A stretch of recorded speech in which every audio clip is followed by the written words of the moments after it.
ini Mas Bro, kandang jebakku yang baru saja jadi lagi. Ini kancing dari pintunya, nanti kalau pintunya ngejepret nutup akan dikancing sama ini. Ini untuk pancian burungnya yang akan kita jebak. Kalau dia masuk ke sini, pintu akan nutup. Ini pintunya Mas Bro, pintunya. Triggernya, nah ini triggernya Mas Bro, ini triggernya ini lupa kawat kait dari samping ya. Nah seperti ini Mas Bro kandangnya.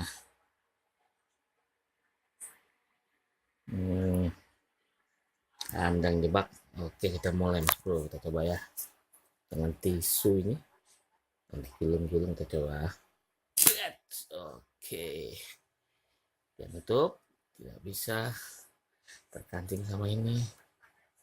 Nah, baru bisa setelah